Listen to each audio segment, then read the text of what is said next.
Hello everyone, कैसे हो आप सभी लोग। उम्मीद आप सभी लोग बढ़िया होंगे। Myself Nikhil sir and I welcomes you to our channel physics by Nikhil Raj. Okay, तो देखो इस वीडियो में हम डिस्कस करने वाले हैं जो अपना असिस्टेंट प्रोफेसर का सेकंड पेपर अपने डिस्कस कर रहे थे, उसके काफी क्वेश्चन अपने डिस्कस कर लिए थे। अप्रोक्सीमेट 60 के अप्रोक्स क्वेश्चन डिस्कस हो चुके हैं, तो उससे आगे के क्वेश्चन देखते हैं। देखो अपने पास है पहला क्वेश्चन, देखो क्या है। The partition function Zn, the partition function Zn of a gas, the partition function Zn of a gas of an indistinguishable particle is given by Zn is equal to Z1 की power n बटा n factorial, where Z1 is the single partition function. What is the chemical potential of the gas? Simple सी चीज है, Z दे रखा है और निकालना क्या है, म्यू निकालना है। यहाँ पे म्यू क्या है, केमिकल पोटेंशियल है। कैसे निकलेगा, म्यू निकलता है अपने पास dA बाय dN से, जहां तुम्हारे पास क्या है, V और T कांस्टेंट है। अभी आया कैसे, तुम्हारे पास ये चीज आई कैसे, तो इसको तुम थोड़ा सा ऐसे देखो। जो तुम्हारे पास dQ होता है वो होता है dQ is equal to du plus PdV minus का म्यू dN, और dF जो है, जो F होता है वो क्या होता है, GHU माइनस का TS। तो इसको करो तो ये बनेगा DF बराबर DU माइनस TDS और माइनस का आई SDT। अब DU माइनस TDS कर दोगे, DQ क्या होता है TDS, तो DU माइनस TDS कर दोगे तो हो जाएगा माइनस का PdV और प्लस का म्यू DN माइनस का SDT, और इधर अपने पास DF बोल दो या फिर इसको DA बोल दो, दोनों एक ही बात है। तो यहां से तुम म्यू निकालो, म्यू कितना आ जाएगा, म्यू आ जाएगा DA बटा DN, कांस्टेंट V है और कांस्टेंट T है। ठीक है, तो देखो अब म्यू की कैलकुलेशन करो, करते हैं म्यू की कैलकुलेशन। म्यू की कैलकुलेशन से पहले हमें क्या चाहिए, A चाहिए। A क्या है तुम्हारे पास, हेल्म वोल्टेज फ्री एनर्जी। क्या होता है ये, माइनस का KT ln Z। Z नहीं है यहाँ पे, Z की पावर n है, Zn है ना, Zn है, तो ये Zn आ गया। A होता है फ्री एनर्जी होती है minus KT ln Z।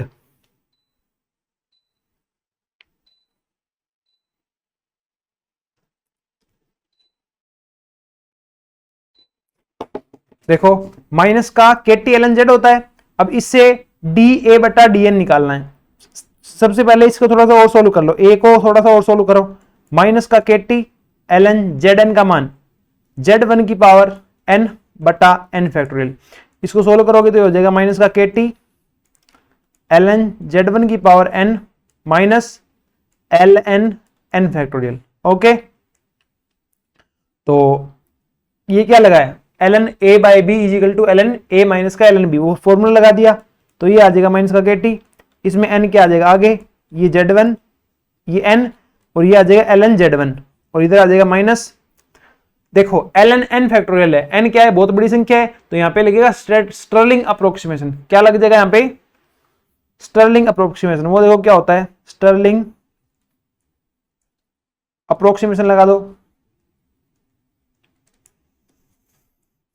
ln n factorial हो और जब n क्या हो, बहुत ज्यादा बड़ा हो, तो क्या हो जाता है ये n ln n माइनस का n।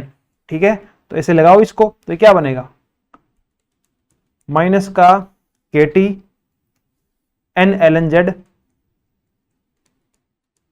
Z1 माइनस ये क्या हो जाएगा n ln n minus minus plus n। ये आ गया अपने पास A। तो बनाओ DA बटा DN बनाओ, किसको कांस्टेंट रखना, V को कांस्टेंट रख देना और T को कांस्टेंट रख देना। करो डेरिवेटिव, माइनस KT कांस्टेंट है। अब किसके सापेक्ष, n के सापेक्ष करोगे तो n का डेरिवेटिव हो जाएगा, क्या बचेगा ln Z1 बचेगा। अब यहां से करो वापस n से, इसके n का डेरिवेटिव करोगे, n का डेरिवेटिव क्या होगा 1 ln n as it is पड़ा है, minus n as it is पड़ा है, ln n का क्या हो जाएगा 1 बाय n, माइनस क्या है n, माइनस n नहीं है प्लस n है ना ये, तो इस प्लस n का भी डेरिवेटिव करोगे तो क्या आएगा प्लस का 1।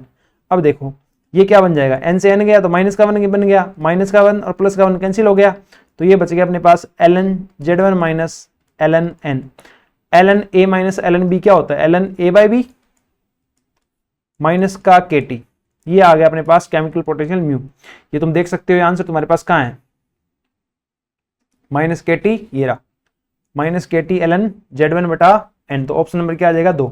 नेक्स्ट क्वेश्चन है अपने पास, a solid melts into a liquid via first order phase transition, the pressure P versus temperature T relation for the phase transition is given by P is equal to minus का 2T plus P naught, where P naught is a constant, the entropy change associated with the phase transition is 1 joule पर मोल। Entropy change मतलब ds का मान कितना दिया हुआ है, ds का मान है अपने पास 1 जूल पर मोल और केल्विन इतना दिया हुआ है। The Clausius Clapeyron equation of heat of transformation is L is equal to T dP by dt, और गुणा में क्या है V liquid minus V solid. Okay, V liquid and V solid refers to the molar volumes at phase transition. ये क्या है molar values, molar V liquid और V solid क्या है molar volumes at phase transition. तो तुम्हें क्या निकालना है, इसका रिलेशन देखना है क्या बनेगा। अब देखो सबसे पहले तो तुम्हें एक इक्वेशन दी गई है यहाँ पे ये वाली, ये dp बाई dt चाहिए तो यहाँ से निकालो, dp बाई dt कितना आ जाएगा, dp बाई dt आ जाएगा यहाँ से माइनस का 2, तो यहाँ पे पुट करो ये बनेगा t, और dp बाई dt कितना आ गया माइनस का 2, ये क्या आ गया v लिक्विड माइनस का v सॉलिड। अब देखो ds का मान इतना है, tds कितना होता है 1, तो dq ऐसे लिखते हो 1 ml करके लिखते हो, ऐसे लिखते हो ना। अब ds का मान कितना है 1, तो t इक्वल टू कितना आ गया ml, ये आ गया माइनस का हाफ, ये आ गया v लिक्विड माइनस का v सॉलिड, और ये क्या यहाँ पे l है। ओके, तो l से l गया, और जो तुम्हारे पास v liquid minus v solid है ये टोटल के लिए है, तो यहां पे तुम्हारे पास पर मोल की बात करो तुम, या मास अगर तुम 1 ग्राम ले लो तो ये कितना हो जाएगा 1 बराबर माइनस 1/2 इसके नीचे आ जाएगा, ये बचेगा v लिक्विड माइनस का v सॉलिड। तो यहां से अपने पास v लिक्विड कितना आ गया, v लिक्विड बराबर v सॉलिड माइनस का 1/2। ठीक है, तो ये क्या है तुम्हारे पास, देखो कहां है v लिक्विड बराबर v सॉलिड माइनस का हाफ, ऑप्शन नंबर क्या आ गया 3 आ गया। नेक्स्ट क्वेश्चन देखो, choose the property which is not true for canonical ensemble. Canonical के अंदर क्या होता है तुम्हारे पास, एक होता है NVE, ये होता है माइक्रो कैनोनिकल में, उसके बाद आता है कैनोनिकल। कैनोनिकल में क्या होगा, N होगा, V होगा और T होगा। ठीक है ना, हीट रिजर्वर पास में रख दिया, अब सारे का टेम्परेचर क्या हो जाएगा T हो जाएगा। देखो क्या कह रहा है, अब इसका मतलब क्या था, एनर्जी एक्सचेंज हुई तभी तो टेम्परेचर T हुआ। System can exchange energy but not matter, सही बात है, N का N रहा, मैटर एक्सचेंज नहीं हुआ, न वॉल्यूम चेंज हुआ, तुम्हारे पास क्या चेंज हुई, सिर्फ एनर्जी चेंज हुई। पार्टीशन फंक्शन, अब देखो एक तो ये हो सकता है partition function z is equal to del, और ये गामा जो भी लिखा हुआ है, एक ये कुछ हो सकता है। ठीक है, ये पता नहीं अपने को। फ्लक्चुएशन इन एनर्जी ओनली, सही बात है क्योंकि एनर्जी चेंज हो रही है तो इसी में फ्लक्चुएशन आएंगे। Probability density is proportional to e to power e by k T. देखो प्रोबेबिलिटी डेंसिटी बोलो या तुम प्रोबेबिलिटी बोलो, ये आता है ई टू पावर माइनस का बीटा ई, किससे e to power minus beta e, तो ये इन्होंने ई टू पावर, यहां से देखो ई टू पावर माइनस का ई, बीटा का मान 1/kT, तो minus E by k T है, कितना है minus E by k T, तो ये तो बिल्कुल ही गलत हो गया कि प्रोबेबिलिटी डेंसिटी जो है वो ई बाई के टी के प्रोपोर्शनल होती है। ठीक है, अब कहीं कहीं ये देखा गया है कि किसी बुक के अंदर ये चीज भी लिखी थी कि पार्टीशन फंक्शन है ना वो z is equal to del ऐसे कुछ होता है। मैंने किसी से पूछा था तो उन्होंने मेरे को बताया था कि किसी बुक के अंदर ये नोटेशन है, तो यहाँ पे जो तुम्हारा गलत ऑप्शन है वो चौथा ही होना चाहिए, क्योंकि प्रोबेबिलिटी डेंसिटी क्या आएगी minus E by k T आ जाएगी। ओके, 4 नंबर ऑप्शन हो जाएगा इसका। नेक्स्ट देखो, consider A system for which number of particles and internal energy remains constant. देखो नंबर ऑफ पार्टिकल कांस्टेंट है और इंटरनल एनर्जी कांस्टेंट है, इंटरनल एनर्जी कांस्टेंट हो गए तो डी यू कितना हो गया 0, while its volume changes by del v, पर वॉल्यूम में क्या होता है चेंज होता है del v। if omega 1 and omega 2 be the number of accessible state before and after the volume change, then here symbol have their usual meaning। अगर तुम्हारे पास omega 1 और ओमेगा 2 क्या है, वॉल्यूम चेंज होने से पहले इतना है एक्सेसिबल स्टेट और वॉल्यूम चेंज होने के बाद इतनी है, ठीक है, तो बताओ क्या होगा। देखो जो एक्सेसिबल स्टेट होगी वो क्या होगी, ई टू पावर माइनस के बीटा ई के समानुपाती होगी, और जो ओमेगा टी होगा वो e to power minus beta e के समानुपाती होगी। E1 कह दो और E2 कह दो। अब देखो जो एनर्जी दी जाएगी du तो 0 है, तो ये किसके इक्वल होगी, PdV के इक्वल होगी। क्या होगी, PdV के इक्वल होगी। यहां से देखो ओमेगा 1 बटा ओमेगा 2 कितना आ गया, e to power minus beta e, ये ऊपर जाएगा तो प्लस का बीटा ऑफ E2, तो ये आएगा ओमेगा 1 बटा ओमेगा 2 बराबर e to power beta E2 minus का E1। ओके, अब देखो एनर्जी में चेंज हुआ, dq एनर्जी में चेंज होगा तो वो किसके रूप में होगा, PdV के रूप में होगा। तो तुम्हारे पास है Q2 माइनस Q1 बोलो, ये E2 माइनस E1 बोलो, ये कितना आएगा PdV, कितना आएगा PdV। तो ये बन गया E2 पावर बीटा, ये बन गया PdV, बीटा का मान रख दो तो E2 पावर PdV बटा KT, E2 पावर PdV बटा KT। तो क्या आ जाएगा, E2 पावर PdV बटा KT। तो ऑप्शन नंबर क्या आ जाएगा, यहाँ पे 3 आ जाएगा। नेक्स्ट क्वेश्चन देखो, for an ideal Fermi gas in 3 dimension, 3 dimension के अंदर फर्मी गैस है, Fermi velocity is related to the free electron concentration N according to Fermi velocity. देखो जो फर्मी एनर्जी होती है ना वो कितनी होती है, काइनेटिक रूप में होगी तो 1/2 mv², ठीक है। और यहाँ पे जो एनर्जी होगी वो कितना होगी, h² kF² बाय 2m। अब देखो ये कितना हो जाएगा, h² बटा 2m, kF क्या हो जाएगा 3 पाई² n, और इसकी पावर 1/3 होता kF, इसकी स्क्वायर है तो 1/3 रहेगा और यहाँ पे स्क्वायर आ जाएगा ऊपर। समझे ना मेरी बात तुम, ये क्या होता है 3 पाई का स्क्वायर n, n क्या है number density, number of particle की डेंसिटी। ओके, अब देखो यहां से देखो Vf और ये n में क्या रिलेशन बन दिख रहा है, ये स्क्वायर है, स्क्वायर से ये 2 कट जाएगा तो Vf समानुपाती आ जाएगा n की पावर 1/3। तो ये कितना बनेगा, Vf समानुपाती n की power 1/3, option number 3। Next question देखो, consider a 2 particle system, each 2 particle system, 2 particle का एक सिस्टम है, which can exist in state E1 E2 and E3। 3 state है अपने पास, ये E1 है, ये E2 है, ये E3 है। इसको E1 कह दिया, इसको E2 कह दिया, इसको E3 कह दिया। पार्टिकल कितने हैं, 2 है। The possible state if the particles are, कितनी पॉसिबल स्टेट बनेगी बोसोन के केस में और फर्मियोन के केस में। देखो मान लो ये क्या है,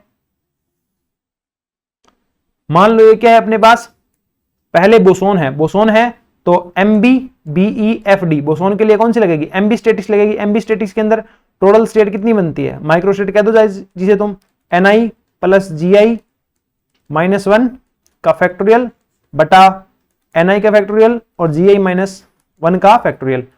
और तुम्हारे पास MbBeFd, FD के अंदर स्टेट कितनी बनती है, FD में बनती है GiCNi, ये बनती है FD के केस में और ये बनती है B के केस में। तो बनाओ यहाँ पे पार्टिकल कितने हैं, 2, स्टेट कितनी है 3, पार्टिकल कितने हैं 2, स्टेट कितनी है 3 माइनस 1 2, 2 फैक्टोरियल। तो ये कितना आ जाएगा, 3 2 5 से 1 गया 4, 4 फैक्टोरियल, 4 3 2 1 डिवाइड बाय 2 फैक्टोरियल का 2, इधर 2 फैक्टोरियल का 2, 2 से 2 दूने 4, 4 गया तो ये कितना आ गया 6 आ गया, 6 आ गया। तो ये हो सकता है और ये हो सकता है, ठीक है। इसमें देखो अब जी स्टेट कितनी है 3 और ये कितने हैं 2, तो 3 का 2 बार एक्सपेंशन, 2 तक एक्सपेंशन मतलब 2 टर्म आएगी, 3 2 2 टर्म आ गई, 2 का 2, ये आ गई 3। ये मेरा तरीका है कॉम्बिनेशन को खोलने का, ठीक है। बाकी तुम इसको अपने तरीके से भी खोल सकते हो कि n फैक्टोरियल 2 फैक्टोरियल और 3 माइनस 2 का फैक्टोरियल, इस तरीके से भी खोल सकते हो। पर मैं इसको इस तरीके से खोलता हूं। तो क्या है, पहले में 6 और दूसरे में 3, तो पहले में 6 दूसरे में 3, ऑप्शन नंबर 4। नेक्स्ट क्वेश्चन देखो, in Bose Einstein condensation for T is less than T0, यहाँ पे T0 क्या है, बोस टेम्परेचर है। Number of particle condensed into ground state, ground state के अंदर कितने पार्टिकल कंडेंस्ड हो जाएंगे। तो तुम्हारे पास उसका फॉर्मूला होता है N0 is equal to N1 minus T by TB इसकी पावर 3/2। ओके, ये फॉर्मूला होता है। तो ये फॉर्मूला लगाओगे तो तुम्हारे पास आंसर क्या है, सीधा सीधा फॉर्मूला पूछा है तो ऑप्शन नंबर क्या हो जाएगा, 4 हो जाएगा। नेक्स्ट क्वेश्चन देखो, the energy U for n non interacting spin off particle in a magnetic field, magnetic field के अंदर जो पार्टिकल होगा उसकी जो एनर्जी होगी वो 2 तरीके की होगी, एक म्यू भी जा सकता है, एक माइनस म्यू भी जा सकता है। ऐसा क्यों है, देखो ये आएगा जो एनर्जी होगी किसी भी पार्टिकल की वो आएगी GS, उसके बाद MS उसके बाद म्यू और उसके बाद बी। ms प्रत्येक के लिए 2 होगा, ms एक के लिए प्लस हाफ होगा और एक के लिए माइनस हाफ होगा। ठीक है, तो एक के लिए आ जाएगा ये बचेगा ये म्यू बी और दूसरे के लिए बचेगा माइनस का म्यू बी। तो पार्टीशन फंक्शन बनाओ, पार्टीशन फंक्शन क्या होता है, summation G I E to power minus का बीटा ई1। तो ये जी आई तो है ही एक, डिजन से कुछ है ही नहीं, तो ये आएगा e to power beta mu B एक के अंदर तो, और एक के अंदर आ जाएगा माइनस म्यू बी। ओके, अब देखो एक प्लस वाला है और दूसरा ई टू पावर माइनस के अंदर ये प्लस वाला है, तो ये बनेगा 2 cos hyperbolic beta mu B, ये चीज बनेगी। इसको ये रख लो चाहे ये रख लो, एक ही बात है। ओके, इसके बाद देखो हमें क्या चाहिए, अब हमें चाहिए क्या पूछा है, इंटरनल एनर्जी। इंटरनल एनर्जी कितनी आती है, U बराबर आती है माइनस का डेल बटा del beta l N Z. तो करो माइनस का del upon del beta l N Z. L N Z का मान कितना है अपने पास, जेड है अपने पास 2 cos hyperbolic beta mu B, 2 cos hyperbolic beta mu B. Okay, अच्छा इसका करो डेरिवेटिव। ln x का क्या होता है 1 अपॉन एक्स, तो 1 अपॉन एक्स लिख दो सीधा, ये अंदर वाला पूरा का पूरा बाहर आ जाएगा।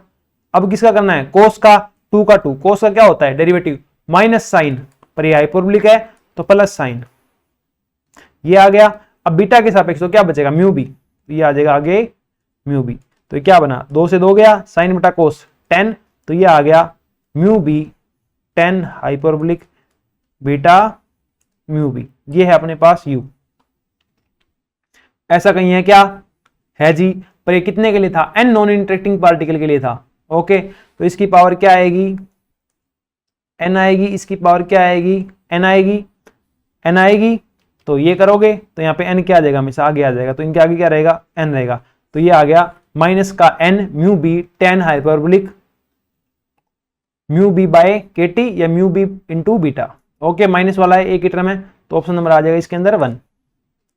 Next question, choose correct option for which relate column 1 and column 2 correctly. देखो क्या क्या रिलेट करता है, सबसे क्या है मेसोन, मेसोन्स आर बोसोन, तो कौन सी लग जाएगी, बोस आइंस्टाइन स्टैटिक्स लग जाएगी।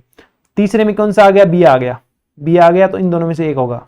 ठीक है, अब देखो ऑक्सीजन मॉलिक्यूल क्या आ गई, गैस आ गई, गैस पे हमेशा कौन सी लगेगी, एमबी स्टैटिक्स, तो इस पे कौन सी लगेगी, मैक्सवेल बोल्ट्जमान स्टैटिक्स। क्या लगेगी, मैक्सवेल बोल्ट्जमान स्टैटिक्स। क्या लग जाएगी, मैक्सवेल बोल्ट्जमान स्टैटिक्स लग जाएगी। तो दूसरे में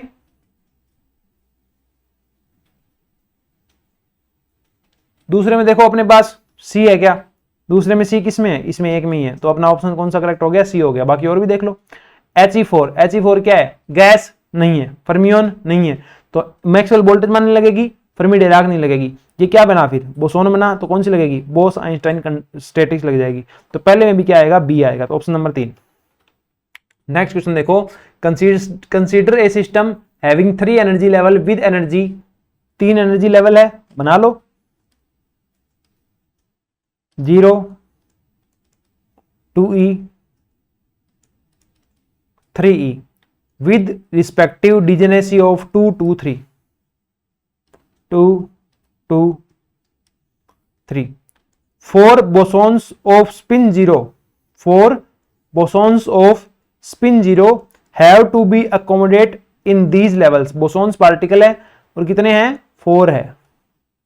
the total energy of the system should be 10e, total energy कितनी आनी चाहिए, 10 ही आनी चाहिए, और बोसोन कितने हैं, 4, और स्पिन कितनी है उनकी, 0 है। देखो 4 बोसोन इसमें डालने हैं, देखो चारों के चारों अगर तुम 2e वाले में डाल दो ना, तो भी 2 चौके 8, तो तुम्हारा काम नहीं बनेगा, 8 ही हो रही है, हमें मिनिमम 10 ही चाहिए, तो मिनिमम कम से कम एक पार्टिकल तो इसमें जाएगा ही जाएगा।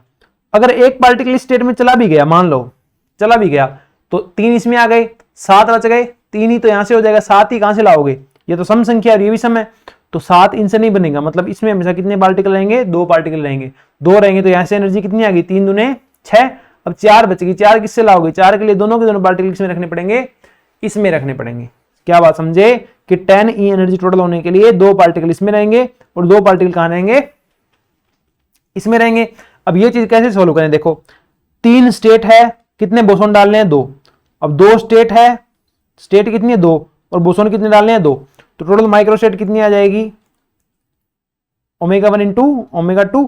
यहाँ पे ओमेगा 1 क्या होगा ये वाला 3 पार्टिकल है, तो पार्टिकल कितने हैं 3, फॉर्मूला लगा रहा हूं Ni प्लस Gi माइनस 1, तो Ni मतलब पार्टिकल कितने हैं 2 प्लस स्टेट कितनी है डीजेनेसी कितनी है 3 माइनस 1 फैक्टोरियल पार्टिकल का फैक्टोरियल इंटू 3 माइनस 1 का फैक्टोरियल मल्टीप्लाई बाय इधर आ जाएगा, इधर क्या आ जाएगा अपने पास वही Ni पार्टिकल कितने हैं 2 स्टेट कितनी है 2 पार्टिकल कितने हैं 2 स्टेट कितनी है 2। सोल्व करो 2 और 3 5 में से 1 गया 4, 4 फैक्टोरियल होगा, इसलिए लिखोगे 4 3 2 1, 2 का 2 3 से 1 गया 2 तो 2 का 2 इंटू 2 2 4 माइनस 1 3, 3 इंटू 2 इंटू 1, नीचे 2 का फैक्टोरियल 2, 2 माइनस 1 का फैक्टोरियल 1। सोल्व करो 2 दूने 4, 4 गया 2 दूने ये 2 से 2 गया तो 2 तिये 6 और 6 तिये 18, मतलब टोटल माइक्रोस्टेट कितनी बनेगी इसके लिए 18। ऑप्शन नंबर 3 आ गया। नेक्स्ट क्वेश्चन देखो, the condensation of Bose temperature. Bose temperature जो है इसमें गलत सा लिखा हुआ है, संघनन या बोस ताप, ये सही लिखा हुआ है। संघनन या बोस ताप जो बोस टेम्परेचर है is proportional to 8th power of gamma, gamma की 8th पावर के समानुपाती होता है, तथा बीथ पावर ऑफ n बटा वी।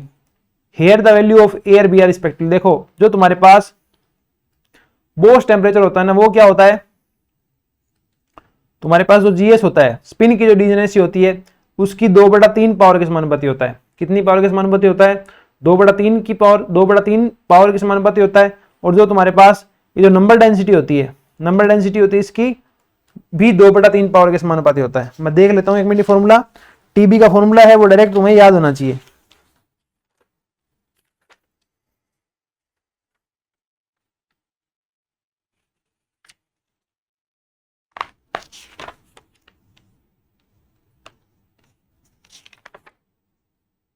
हाँ ये सही है, ये जीएस है इसकी पावर भी 2/3 के समानुपाती होता है और ऊपर क्या आता है n की पावर 2/3, मतलब जो तुम्हारे पास नंबर डेंसिटी है इसकी 2/3 पावर के, और जो जीएस है डीजेनेसी जो है यहाँ पे जो गामा बोला है ना, गामा क्या है देखो 2s+1 मतलब स्पिन डीजेनेसी है ये, तो इसकी पावर 2/3 के समानुपाती है। तो पहले क्या बोला है गामा की ए पावर, गामा कहाँ है ये रहा, इसकी ए पावर, इसको ऊपर लेके जाओगे तो -2/3, ठीक है। पहली पावर कौन सी है देखो -2/3 ये रही, तो यही क्वेश्चन हो गया। बाकी और भी देख लो, n/v की b पावर, n/v ये नंबर डेंसिटी, इसकी पावर 2/3, इसकी पावर 2/3, तो ये क्या आ जाएगा 2/3। ऑप्शन नंबर क्या आ गया यहाँ पे 4 आ गया, ठीक है। नेक्स्ट क्वेश्चन देखो, नेक्स्ट क्वेश्चन है a random walker, random walk का क्वेश्चन है। A random walker takes a step of unit length in the positive direction with probability 2/3। Positive direction के अंदर जाता है तो इसकी प्रोबेबिलिटी कितनी है 2/3 है, सिंपल सी बात है। जब पॉजिटिव कितनी है नेगेटिव कितनी हो जाएगी 1/3, क्योंकि टोटल कितना होना चाहिए प्रोबेबिलिटी 1 होनी चाहिए।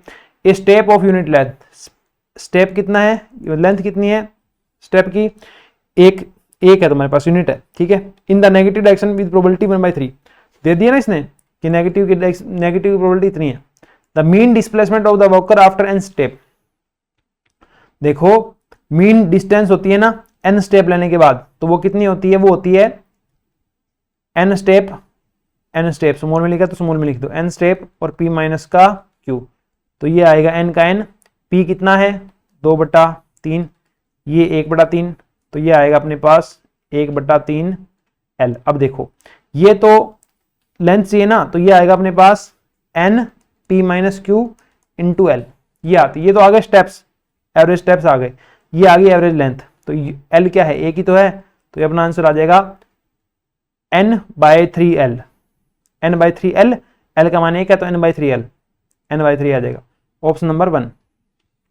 फर्स्ट क्वेश्चन देखो, ground state energy of fermion gas is, ground state energy of fermion gas is, fermion gas है इसकी ग्राउंड स्टेट एनर्जी कितनी होगी, जो तुम्हारे पास E0 लिखते हो या कहीं कहीं इसको E0 भी लिखते हैं, ये होती है D/D+S यहाँ पे D क्या है डायमेंशन है और S क्या है, S है तुम्हारे पास जो ये रिलेशन होता है ना E समानुपाती P की पावर S, ये वाला S है यहाँ पे, ओके, जो भी है ये। अब इससे लिखो इलेक्ट्रॉन के लिए क्या होता है, फ्री पार्टिकल है, एक रूप से देखो तो पी स्क्वायर होता है, मतलब S2 होता है। फोटोन की बात करें तो E इजिकल टू PC, तो ये S कितना होता, 1 होता, किसके लिए, फोटोन के लिए, और ये किसके लिए है, इलेक्ट्रॉन के लिए। तो मान रखो फर्मियोन के लिए डायमेंशन 3, S का मान 2, ये EF, तो ये आ गया 3/5 EF।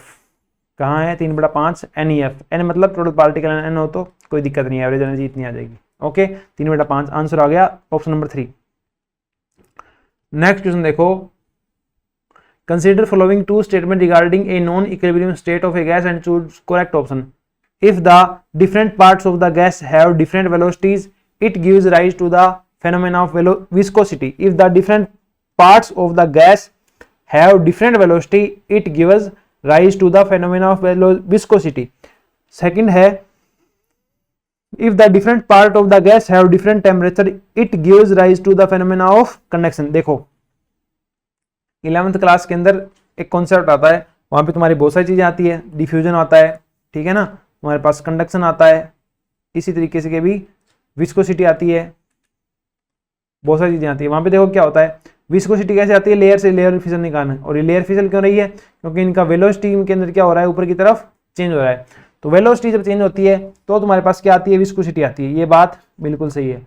इसी तरीके से अगर क्या होता, टेम्परेचर में चेंज होता, टेम्परेचर में क्या होता, चेंज होता, कम ज्यादा होता, तो क्या आती है अपने पास, टेम्परेचर में चेंज होने के कारण आता कंडक्शन। कंडक्शन इस चीज को तुम ऐसे भी देख सकते हो कि जो वेलोसिटी ग्रेडियंट है, जो वेलोसिटी ग्रेडियंट है वो किसको जन्म देता है, विस्कोसिटी को, और जो टेम्परेचर ग्रेडियंट है वो किसको जन्म देता है, थर्मल कंडक्टिविटी को। ठीक है, तो ऑप्शन 1 भी सही है, ऑप्शन 2 भी सही है, तो both the statement is true. तो ऑप्शन नंबर क्या आ जाएगा, पहला। ऑप्शन नंबर क्या आ गया यहाँ पे, ए आ गया। ठीक है, एक सेकेंड रुकना।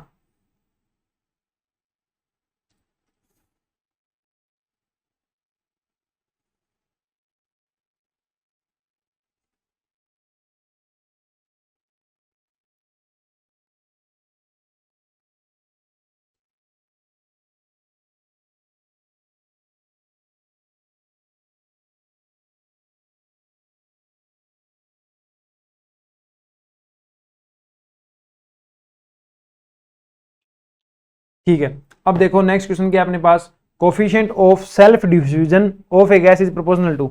डिफ्यूजन जो कोफिशिएंट होता है वो क्या होता है, वो होता है 1/3 लैम्डा सी बार। यहाँ पे सी बार क्या है, एवरेज वेलोसिटी है, गैस के अणुओं की नहीं होती क्या एवरेज वेलोसिटी, वो वाली है ये।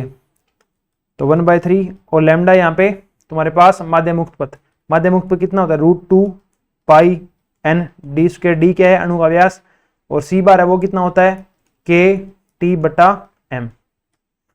एवरेज वाला इतना ही होता है ना, KT/m। अच्छा सी बार है ना, तो कितना होगा, एक होता है मैक्सिमम, एक होता है एवरेज, एक होता है CRMS। तो ये तो होता है √3, ये होता है √2, ये होता है √8/पाई, ऐसा कुछ होता है ना।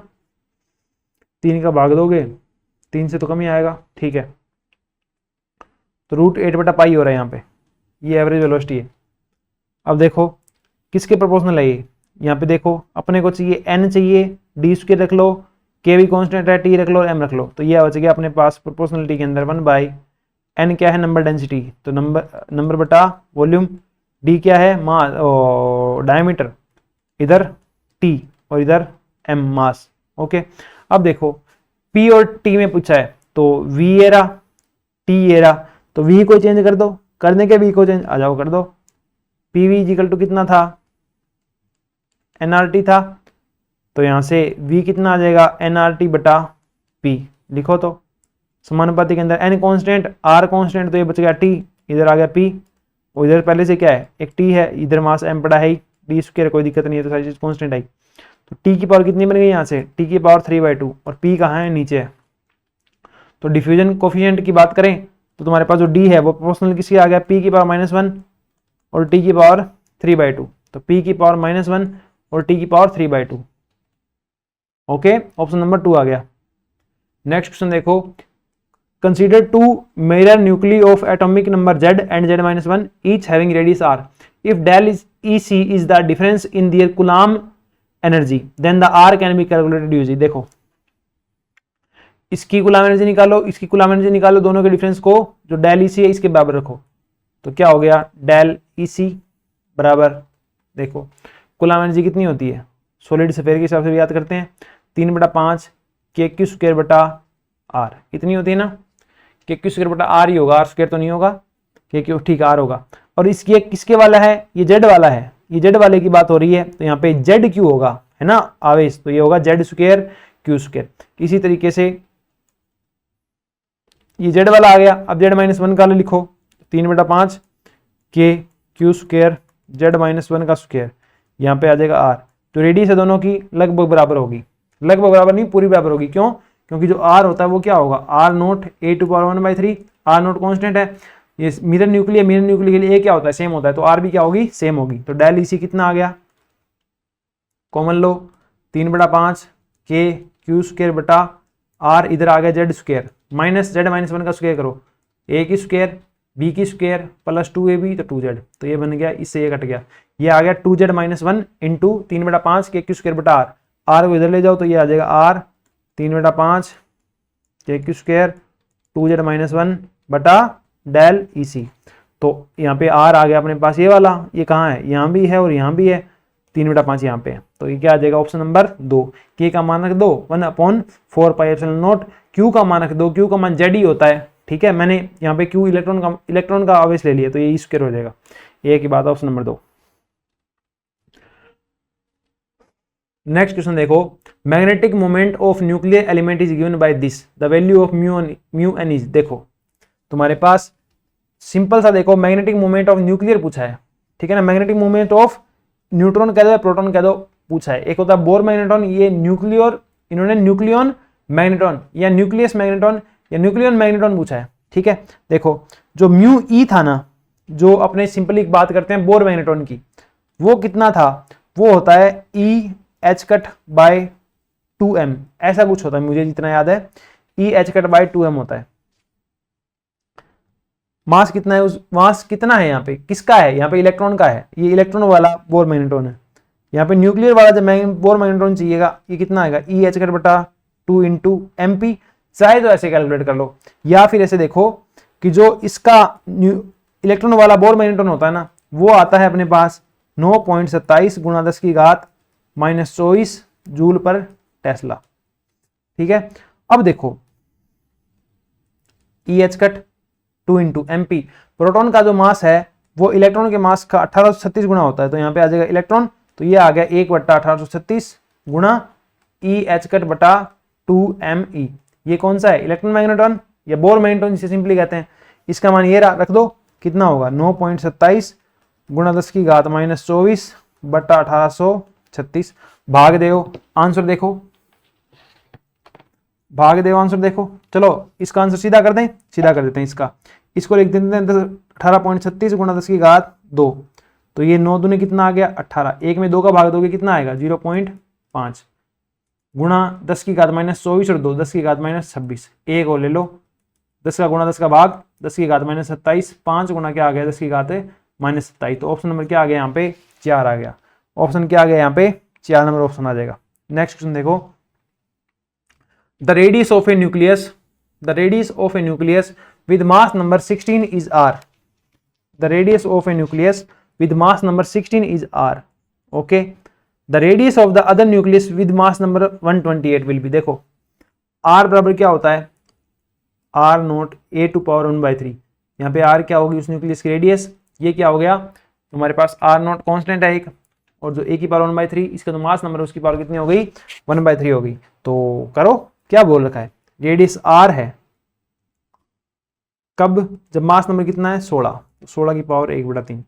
अब पूछा था रेडियस दूसरे की क्या होगी, मान लो r डैश होगी, रेशियो ले रहा हूँ साथ में, r नोट का r नोट, इसका मास नंबर कितना है 128, तो 128 की पावर 1/3, सोल्व करो कितना आ गया r बटा r डैश बराबर r नोट से r नोट गया, तो 16/128, इसकी पावर आ गई 1/3, तो ये आ जाएगा r बटा r डैश बराबर 16/128। कैसे सोल्व करोगे इसको, भाग देंगे इसका, भाग दो 128 कब होता है 16 चौके 64, तो ये आएगा 8, तो 1/8 इसकी पावर 1/3, तो ये बन गया अपने पास 1/2, ठीक है, क्योंकि 8 की पावर 1/3 करोगे, क्यूब रूट लोगे तो 2 आएगा, तो ये आ गया अपने पास 2r is equal to r dash. तो r डैश कितनी आ गई 2r, option number 4। Next question देखो, इन semi empirical mass formula the pairing energy will be 0। देखो पेयरिंग एनर्जी का कुछ ना कुछ कंट्रीब्यूशन होता है। अगर तुम्हारे पास दोनों क्या होंगे, इवन इवन होंगे, तो भाई स्टेबल न्यूक्लियर होगा, तो पेयर एनर्जी क्या होगी, हाईएस्ट होगी, ठीक है ना, टॉप पे होगी। और दोनों क्या हो, ओड ओड हो, तो तुम्हारे पास पेयर एनर्जी क्या हो जाएगी, मिनिमम हो जाएगी, क्योंकि पेयरिंग करना ही नहीं चाहते, दोनों ओड ओड है, पेयरिंग हुई नहीं। अब देखो इस पे मैक्सिमम, इस पे मिनिमम, इस पे प्लस, इस पे माइनस, एनर्जी बाइंडिंग एनर्जी में कंट्रीब्यूशन। तो ई और ओ जब होंगे, या फिर ओ और ई जब होंगे, मतलब एक ओड है एक इवन है, एक ओड है एक इवन है, किसकी बात हो रही है, न्यूट्रॉन प्रोटॉन की। तो फिर जो पेयरिंग एनर्जी टर्म है वो क्या करेगी, कोई कंट्रीब्यूशन नहीं देगी, उसका कंट्रीब्यूशन कितना आएगा, 0 आएगा। तो ये 0 कब होता है, ये ओड है ये इवन है, टोटल क्या आ गया, ओड, ये ओड है ये इवन है, टोटल क्या आ गया ओड, तो इवन ओड ए न्यूक्ली, क्या आ जाएगा ओड ए न्यूक्ली, क्योंकि इवन ए न्यूक्ली होता उसके अंदर दोनों बात हो सकती है, हो सकता है इसमें माइनस में, इसमें प्लस में, 0 चाहिए, तो इवन वाले में तो इवन ही हो सकता है, दोनों ओड होते तो नेगेटिव जाती। अब ओड वाले में क्या होगा, एक को ओड होना पड़ेगा, एक को पॉजिटिव होना पड़ेगा, एक को ओड होना पड़ेगा, एक को इवन होना पड़ेगा, तो इससे 0 कंट्रीब्यूशन आता है, तो ऑप्शन नंबर 2। नेक्स्ट क्वेश्चन देखो, the nucleus with maximum binding energy per nucleon. Minimum binding energy जो है वो होती है हीलियम की 2He4 की 1.1 के लगभग होती है, और जो मैक्सिमम बाइंडिंग एनर्जी होती है वो होती है 26 Fe56 की, इसकी होती है 8.8 MeV per nucleon. Okay, next question देखो, which of the following properties does not correspond to nuclear force. Nuclear force के लिए कौन सी प्रॉपर्टी इनमें सही नहीं है, चार्ज इंडिपेंडेंट होता है, सही बात है, न्यूट्रॉन प्रोटॉन के बीच जो न्यूक्लियर फोर्स लगता है वो सेम लगता है, नॉन सेंट्रल कंपोनेंट होता है एक, ये बात भी सही है, स्पिन डिपेंडेंट होता है, ये बात भी सही है, स्पिन डिपेंडेंट चार्ज इंडिपेंडेंट, ये कॉन्सेप्ट पढ़ते हो। अनसैचुरेशन प्रॉपर्टी ये गलत है, क्या होती है, सैचुरेशन प्रॉपर्टी होती है बाइंडिंग एनर्जी कर्व के अंदर एक टाइम पे जाके वो सैचुरेट होने लगता है, ठीक है। तो यहाँ पे क्या आ जाएगा, ऑप्शन क्या आ जाएगा सही, अनसैचुरेटेड प्रॉपर्टी, क्योंकि वो सैचुरेट होती है, सैचुरेशन होता है उसके फोर्स के अंदर, न्यूक्लियर फोर्स के अंदर। नेक्स्ट क्वेश्चन देखो, नेक्स्ट क्वेश्चन अपने पास, isobars are nuclides that have same mass number ए।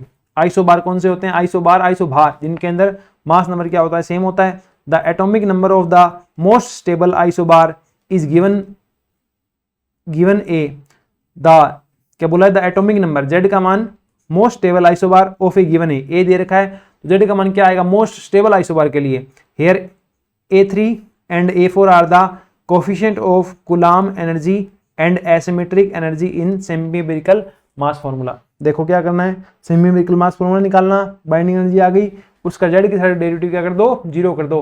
क्यों, मोस्ट स्टेबल के यू क्या होना चाहिए, मिनिमम, मिनिमम निकालना हो मैक्सिमम निकालना हो, तो जो यू होता है एनर्जी जो होता है पोटेंशियल एनर्जी, उसका डेरिवेटिव किसके इक्वल लगते हैं, 0 इक्वल, जेड का मान आएगा वहां से, वही तुम्हारा यहाँ पे आंसर है। तो सबसे पहले क्या लिखोगे, सेमी इंपिरिकल मास फॉर्मूला। अब सेमी इंपिरिकल मास फॉर्मूला लिखो बाइंडिंग एनर्जी वाला।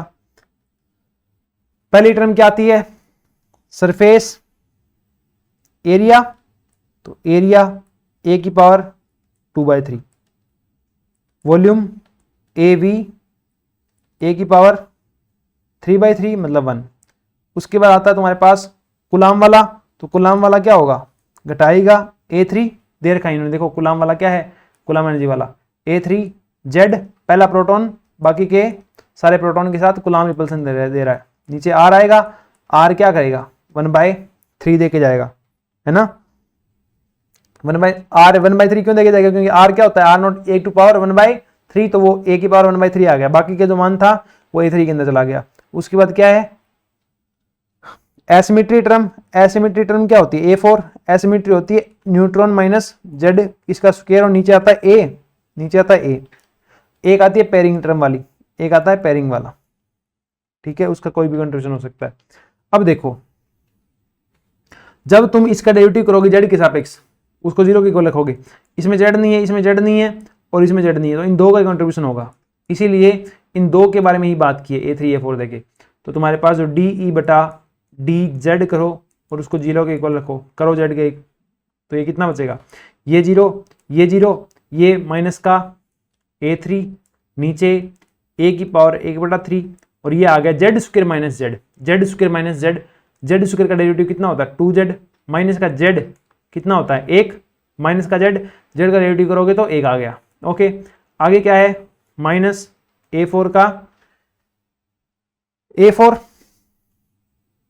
नीचे a, अब n जो है n को क्या लिखते हो, n क्या होता है, n होता है a माइनस जेड, तो ये बन जाएगा n माइनस जेड की जगह क्या आ जाएगा, n माइनस जेड की जगह आ जाएगा a माइनस जेड या a माइनस का 2z, तो यहाँ पे कर दो a माइनस का 2z और इसकी स्क्वायर, इसका डेरिवेटिव कैसे होगा, पहले 2 आगे आएगा और ये रहेगा a माइनस का 2z। अब 2z का एक डेरिवेटिव होगा माइनस 2z का, यहाँ से माइनस का 2 बचेगा। ये हमने सोल्यूशन कर दिया। अब इस दोनों को क्या कर दो, 0 के इक्वल कर दो, इस जोड़ को 0 के इक्वल करोगे, इस चीज को लेफ्ट हैंड साइड में लेके जाओगे तो क्या बनेगा, देखो ये बनेगा a3 बटा माइनस को इधर ले गया तो प्लस बन गया a की पावर 1/3 2z माइनस 1, बाकी सब इधर पड़ा है ही, तो ये आ जाएगा 2a4 बटा a, 2a4 बटा a, 2a4 बटा a minus 2z, a minus 2z और ये माइनस 2 है तो माइनस ये कर दिया ना a4, 2 ये रहा तो 4 आ जाएंगे।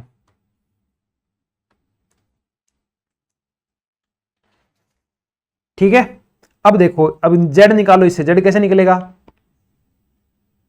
z कैसे निकलेगा, देखो z निकल सकता है, यहाँ पे z का कोफिशिएंट देखो क्या है, z का कोफिशिएंट यहाँ पे क्या है 2a3 बटा a की पावर 1/3।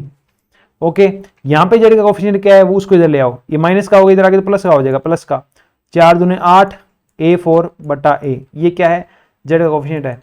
इधर a का, इधर कांस्टेंट वाली टर्म क्या बचेगी 4 a4 a बटा a, तो ये सीधा ये बचेगा है ना, इधर ये जाएगी z वाली टर्म ये रहेगी, बाकी इधर चली जाएगी, तो माइनस में है, इधर जाके क्या हो जाएगी प्लस में, तो प्लस ये आ जाएगा a3 बटा a की पावर 1/3।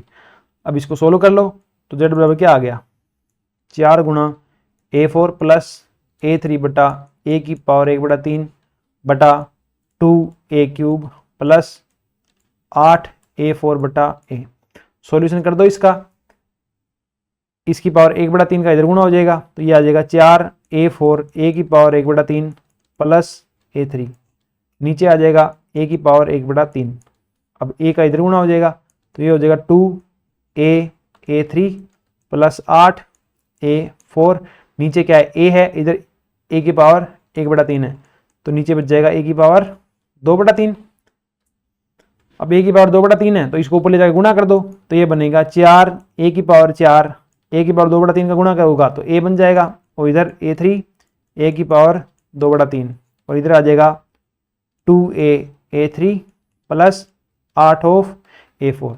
ये अपना आंसर आ गया। ये ऑप्शन कहीं मैच हो रहा है क्या, देखो ऊपर तो a की पावर -1/3 है सबके अंदर ही, तो -1/3 बनाओ, इसकी a की पावर -1/3 कब बनेगी, जब इसके अंदर a की पावर 4/3 का भाग दोगे, ऊपर अंश और हर के अंदर a की पावर 4/3 का भाग दे दो, तो ये बनेगा अपने पास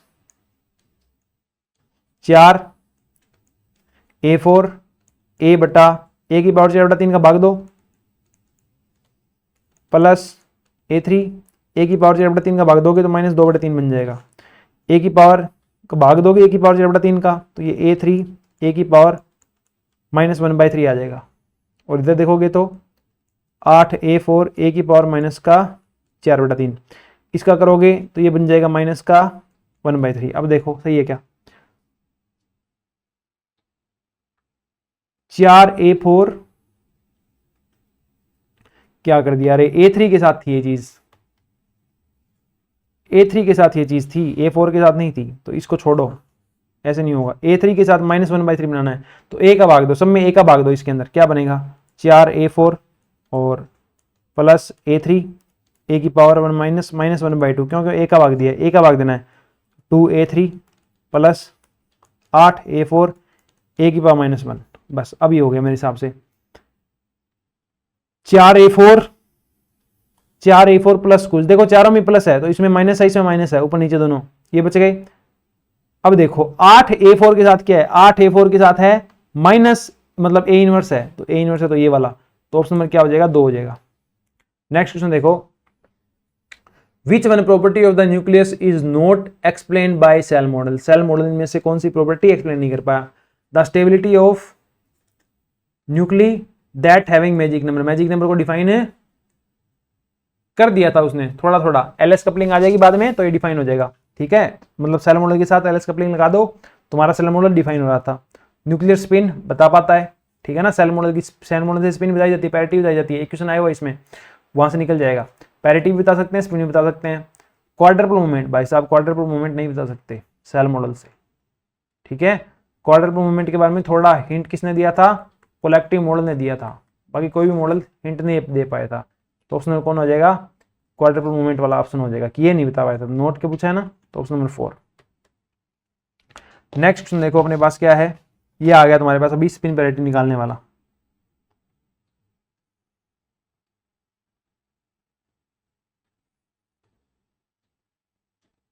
देखो स्पिन पैरिटी अब निकल जाएगी सारी की सारी। According to single particle shell model the ground state spin comma magnetic moment and parity of 1327 AL will be. देखो एल एल्यूमिनियम जो है इसके अंदर प्रोटॉन कितने हैं 13, न्यूट्रॉन कितने हैं 14। जो स्पिन पैरिटी आएगी वो किससे आएगी, ओड वाले से आएगी। तो P13 के लिए निकालो, लिखो तुम्हारे पास जो फॉर्मूला है क्या होता है, कैसे प्रोटॉन भरे जाएंगे। 1s 1/2, 1p 3/2, 1p 1/2, 1d 5/2, 2s 1/2, 1d 3/2। But 2 electron neutron, इसमें 1/2 है तो इसमें भरे कितने जाएंगे 2s + 1, 2j + 1, ये j वाला मान लो इसको, तो ये 1 से गया 2, तो यहाँ प्रोटॉन भरे जाएंगे 2, यहाँ 4, यहाँ 2, यहाँ 6, यहाँ 2, यहाँ 4, तो जोड़ो कितने बने 13, 2 4 6, 2 8, 8 के बाद 5 13, तो इसमें भरे जाएंगे, तो ये अपने पास अपना काम कर देगा। इसकी स्पिन कितनी हो गई 5/2 और पैरिटी कितनी होगी d है, d से निकालो SPD L0 L1 L2, तो 2 आ गया तो -1 की पावर 2 कितने बन गए प्लस, तो 5/2 प्लस कितना आ गया 5/2, स्पिन आ गई 5/2 है ही नहीं तो एक में ही है ना, स्पिन ये आ गई और पैरिटी कितनी आ गई ये आ गई। ओके ठीक है। अब इसने ये मैग्नेटिक मोमेंट कैसे निकल लिखा है 2, ये वाला मुझे थोड़ा आइडिया नहीं है, ठीक है, अभी दिमाग में आ नहीं रहा, तो इसके बाकी इतने से भी हो जाएगा, ये इवन है और ये 5/2 है, तो ऑप्शन नंबर क्या हो जाएगा 1 हो जाएगा अपना। Next question, according to Geiger law range R of alpha particle depend on their velocity as.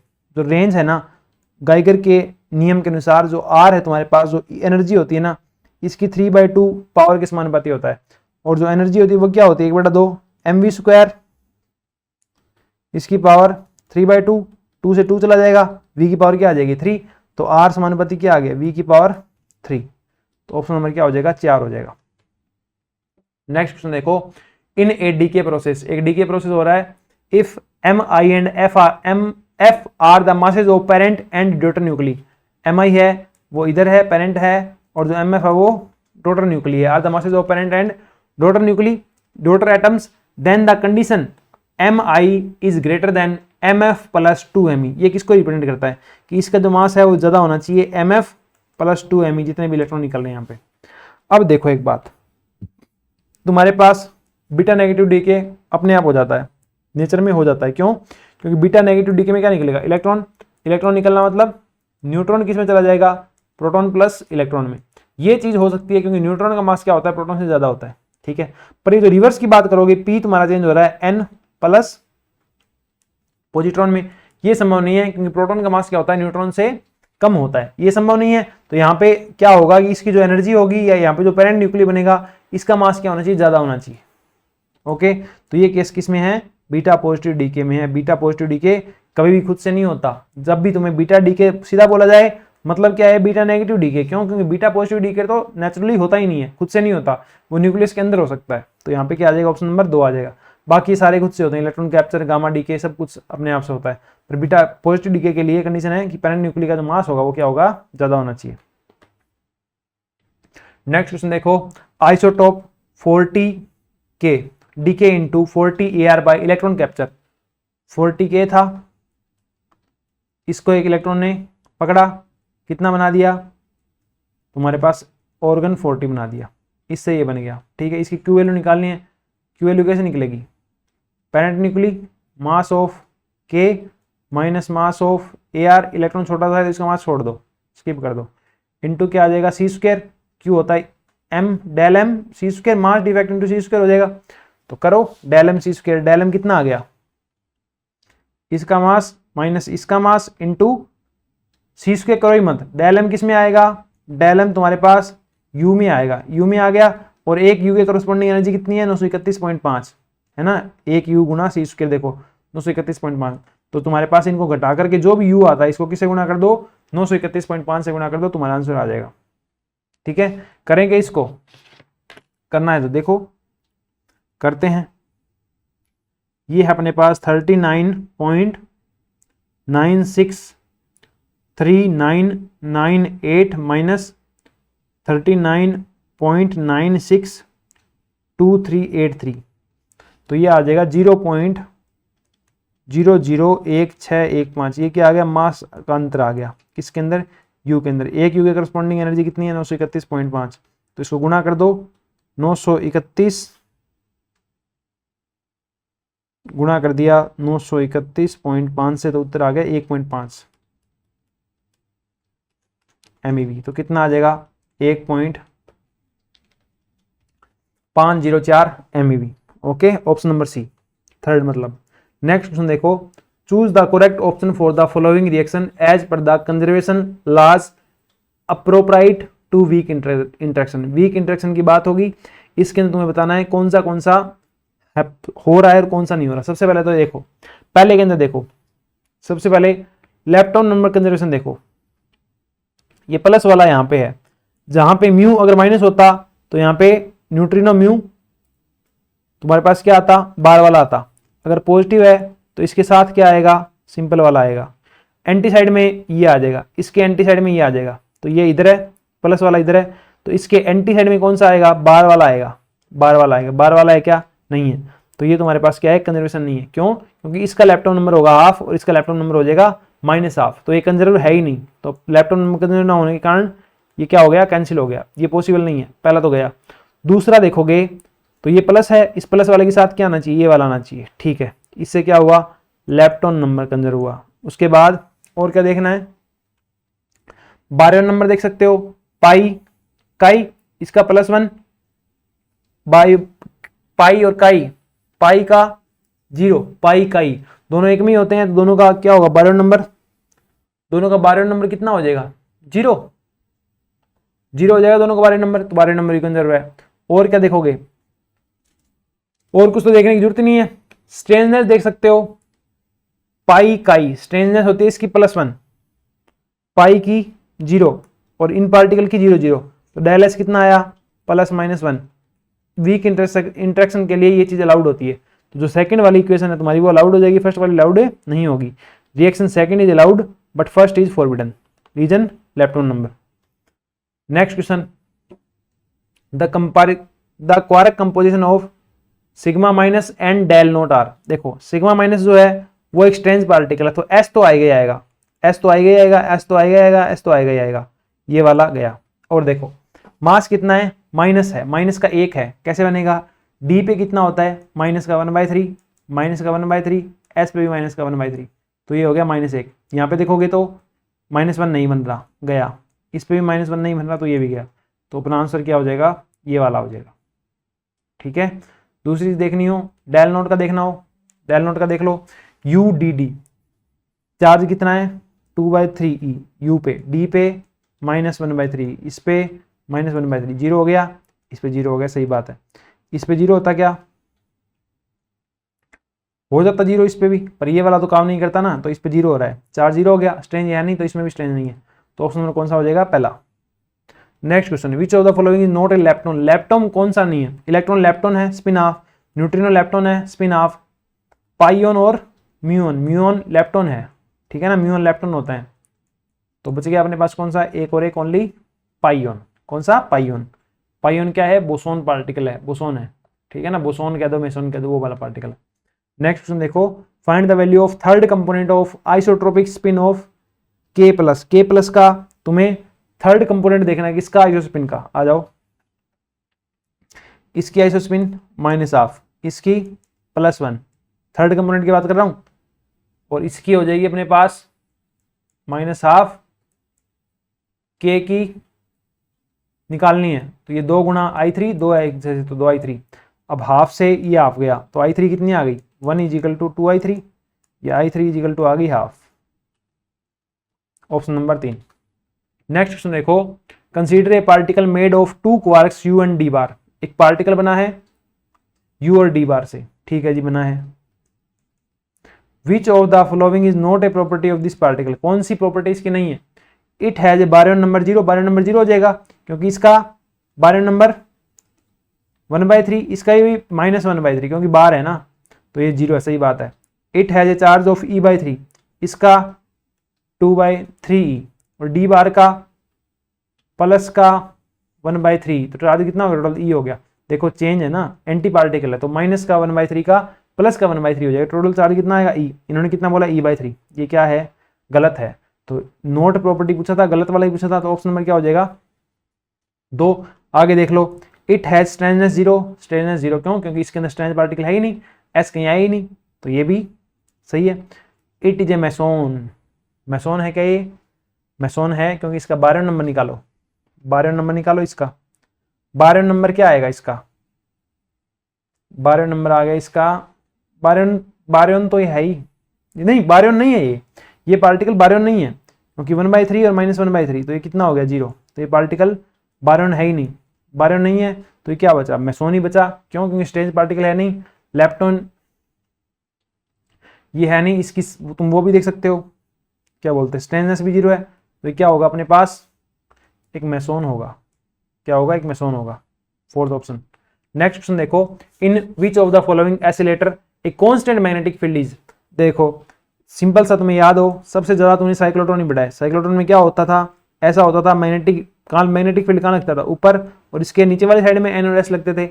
अब और ये इससे क्या जुड़ता था, जो इलेक्ट्रिक फील्ड जुड़ता था ना, वो तुम्हारे पास चेंज वाला होता था, रेडियो फ्रीक्वेंसी वाला चेंज वाला, कि हाफ टाइम के बाद चेंज हो जाएगा, फिर हाफ टाइम के बाद चेंज हो जाएगा। इलेक्ट्रिक फील्ड उसको एसिलेट करेगा, मैग्नेटिक फील्ड तो क्या करेगा, उसको बस सर्कल में घुमाता रहेगा। किसमें घुमाता रहेगा, सर्कल में घुमाता रहेगा, है ना। तो तुम्हारे पास साइक्लोट्रॉन जो होगा, साइक्लोट्रॉन जो होगा उसके अंदर जो मैग्नेटिक फील्ड है, क्या है, जो मैग्नेटिक फील्ड है वो क्या होता है, कांस्टेंट टाइप का होता है।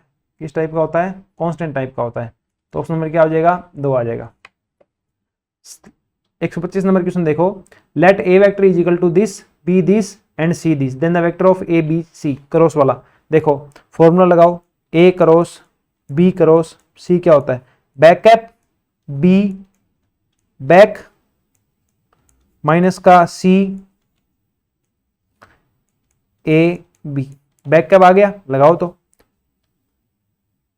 करो भाई, बी वेक्टर सीधा सीधा आ जाएगा, आ गया। ए डॉट सी कर दो, ए कर दो और ये डॉट सी कर दो, 1 -1 0, गुणा करना आता है ना, सिंपल डॉट प्रोडक्ट, ये +1 -1 0, ये +1 माइनस सी का सी पड़ा है, ए डॉट बी +1 -1 0, ये -1, तो ये आ गया बी माइनस का सी, बी माइनस का सी करना, ये बी रहा और ये सी रहा, माइनस करो, आई से आई गया 0, माइनस जे से माइनस जे गया, आई से आई चला जाएगा, माइनस जे से माइनस जे चला जाएगा। अरे रुको, ये माइनस है तो प्लस हो गए ना गुणा करके, तो बी प्लस सी है, दोनों का जोड़, आई प्लस आई 2i, कहाँ रहा, ये रहा, जे माइनस का जे माइनस का 2j, प्लस का के माइनस का के 0, तो ऑप्शन नंबर क्या आ गया, चौथा आ गया। नेक्स्ट देखो, नेक्स्ट क्वेश्चन क्या है, consider following statement for maxima and minima of function. एक फंक्शन दिया गया है, इसकी मैक्सिमा और मिनिमा निकालनी है, ठीक है, मिनिमा कितनी है, मैक्सिमा कितनी है, सारी चीज देखनी है। आ जाओ देखते हैं। मैक्सिमा मिनिमा निकालने के लिए क्या करेंगे, जो डेरिवेटिव है उसको 0 के इक्वल रख देंगे। ऑप्शन भी पढ़ लो, y has only 1 minima, y has minimum value 2, has maxima इधर और मैक्सिमा की वैल्यू ये। आ जाओ देखते हैं। फर्स्ट डेरिवेटिव को 0 के इक्वल रखते हैं, पहला डेरिवेटिव करो 1 माइनस 1 अपॉन एक्स स्क्वायर, इसको 0 के इक्वल रखो तो यहाँ से आ जाएगा 1 बराबर 1 बटा एक्स स्क्वायर, या मैं कह दूँ एक्स स्क्वायर बराबर 1, या मैं एक्स कह दूँ कितना आ गया प्लस माइनस का 1 आ गया। x1 को मान लो +1 और x2 को मान लो -1, ये चीज आ गई, ठीक है।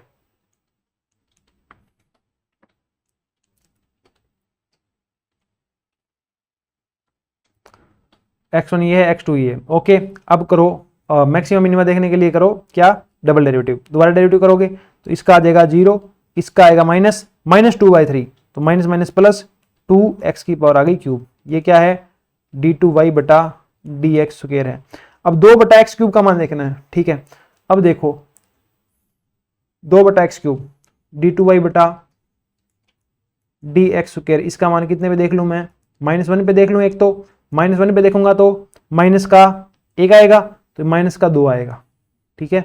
यहाँ आ जाएगा d2y बटा dx square x is equal to +1, तो ये आ जाएगा अपने पास 2 बटा 1 2, ये है ग्रेटर देन 0, ये है लेस देन 0, तो ये हो गया अपने पास लेस देन 0 है, तो ये हो गया मैक्सिमम वाला पॉइंट, मैक्सिमम वाला पॉइंट, और ये हो गया मिनिमम वाला पॉइंट, और ये है स्टेबल पॉइंट, और ये है अनस्टेबल पॉइंट। अनस्टेबल पॉइंट पे y का मान कितना देखो, यहाँ पे कितना था, x का मान -1 था ना, रख दो यहाँ पे -1, माइनस का 1 माइनस का 1, माइनस का कितना आ गया 2, यहाँ पे y का मान देखोगे तो +1 रखो तो 1 + 1 कितना आ गया 2। अब देख लो कौन सी वैल्यू सही है, कौन सी सही नहीं है। y has only A minima, सही बात है, मिनिमा सिर्फ एक ही आई थी, ये रही x इज इक्वल टू 1 पे, x इज इक्वल टू 1 पे, ये क्या है सही है। y has minimum value 2, y की मिनिमम वैल्यू कितनी आ गई 2 आ गई, मिनिमा ये थी तो मिनिमम वैल्यू भी कितनी आ जाएगी, ये देख लो मिनिमम वैल्यू कितनी आ गई, ये आ गई 2, मिनिमम वैल्यू कितनी आ गई 2 आ गई, सही बात है। Maxima x is equal to 3 पे है, गलत बात है, क्यों, मैक्सिमा किस पे है, x इज इक्वल टू -1 पे है, और मैक्सिमा की वैल्यू कितनी है 192, नहीं, मैक्सिमम वाले पॉइंट की वैल्यू कितनी आ रही है, y इज इक्वल टू -2 आ रही है, देखो तो ये कितना आ गया, y is equal to x का -1 रखा तो -2 आ रहा था, तो 192 भी नहीं आ रहा, ठीक है। तो a और b दोनों सही है, दोनों सही, option number 2। Next question, the force of interaction between two atoms is given by F is equal to alpha beta e to power this where x is distance, r is Boltzmann constant and alpha comma beta are two constant, the dimension of beta is beta की dimension क्या होगी तुम्हें ये देखनी है, आ जाओ देखते हैं। देखो तुम्हारे पास r को क्या बोला है, नेचुरल गैस कांस्टेंट नहीं बोला, क्या बोला बोल्ट्जमैन कांस्टेंट बोला, मतलब इसको k भी कंसीडर करके चलो, ठीक है। आ जाओ अब f is equal to this e to power this, e की पावर में जो भी होगा ना इसकी डायमेंशन हमेशा क्या आएगी, यूनिटलेस आएगा, 1 के इक्वल होगा, और जो ए बी है ए बीटा है इसकी डायमेंशन किसकी आएगी, f के इक्वल आएगी, तो जो अल्फा बीटा है इसकी डायमेंशन किसके इक्वल आ गई, f के इक्वल आ गई, f की क्या थी mlt-2 यही थी। अब देखो इसकी डायमेंशन क्या कर दो, 1 के इक्वल रख दो, -x वगैरह लेने की जरूरत नहीं है, अल्फा आर टी इसकी पावर कितनी रख दो 1 रख दो, ये आ गया x के बराबर अल्फा गुणा आर टी, ये क्या है बोल्ट्जमैन कांस्टेंट, और t क्या है तुम्हारे पास, t क्या है, t है अपने पास टेम्परेचर RT। अब ये जो KT जो होती है किसकी विमा होती है, एनर्जी की, तो यहाँ पे एनर्जी आ जाएगी, एनर्जी क्या होती है बल गुणा विस्थापन, और इक्वल टू क्या x स्क्वायर, तो यहाँ से x से x काट दो, x डिस्टेंस ही तो है, तो यहाँ पे अल्फा इंटू एफ क्या आ गया, x की डायमेंशन आ गई, डायमेंशन पूछी किसकी है, द डायमेंशन ऑफ बीटा, तो यहाँ से देखो बीटा की डायमेंशन कितनी आ गई, बीटा इज इक्वल टू आ गया f बटा अल्फा, और अल्फा का मान और रख दो यहाँ से, अल्फा का मान आ जाएगा x बटा f, तो करो f की स्क्वायर mlt-2, इसकी तो पावर 2 और नीचे l, तो ये बच गया m की स्क्वायर l की 1 और t की -4, m की 2 l t -4, तो ऑप्शन नंबर कौन सा आ गया 2 आ गया। Next question, for this matrix the Cayley Hamilton theorem which of the following is true, देखो इसकी अगर आइगन वैल्यू वाली तुम आइगन इक्वेशन बनाओगे ना लैम्डा के अंदर, तो वो इक्वेशन के अंदर लैम्डा की जगह अगर तुम ए पुट कर दोगे तो वो इक्वेशन क्या बन जाएगी, केली हैमिल्टन थ्योरम वहां पे अप्लाई हो जाएगी, और वो ए के साथ भी क्या होगी, सॉल्यूशन होगा। तो इसको लैम्डा के लिए बनाओ, पहले लैम्डा के लिए इसको सोल्व करेंगे, इसकी सारणिक बनाएंगे। कैसे बनती है सारणिक, शांति बनती है, सारणिक बनती है A minus lambda E equal to this, क्या बनेगा A minus lambda E, last में इसको जीरो को इक्वल करना है तभी एक इक्वेशन बनेगी। तो ए कितना है, इसमें लैम्डा घटाओ, तुम्हारे पास डायगोनल एलिमेंट से 1 माइनस लैम्डा, 2 माइनस लैम्डा, 0 1 1 और 0 1 1, ये कितना कर दो, 0 कर दो, कितना कर दो, 0 कर दो, ठीक है। अरे ये तो बनेगी समीकरण, और समीकरण के बराबर में क्या होता है 0, तो इसको 0 कर दो। अब इसको सोल्व करो, सोल्व करोगे तो करो सोल्व, कैसे आएगा, 2 माइनस लैम्डा इंटू में क्या आ जाएगा 1 माइनस लैम्डा, डिटर्मिनेंट सोल्व करना तुम्हें आता है, ठीक है ना, ये बताने की जरूरत नहीं है अब। 1 माइनस लैम्डा और 2 माइनस लैम्डा, ये गया, ये 0 आ जाएगा तो लिखने की जरूरत नहीं है। तो इसका ये पहली टर्म तो आ गई, दूसरी टर्म क्या है, 1 के साथ है दूसरी टर्म, तो माइनस का 1, ये 0 नहीं, 2 माइनस लैम्डा, ये 0 और ये भी 0, सेकेंड टर्म खत्म, थर्ड टर्म 1 लेके ये 0 और ये माइनस में जो आएगा ना वो आएगा 1 माइनस लैम्डा, या लिख दूं मैं लैम्डा माइनस 1, माइनस के अंदर आ रहा था ये हो गया 0, सोल्व कर दो, 2 माइनस लैम्डा, गुणा कर दो आपस में, एक का करोगे तो इतना, एक का करोगे तो इतना, लैम्डा का करोगे तो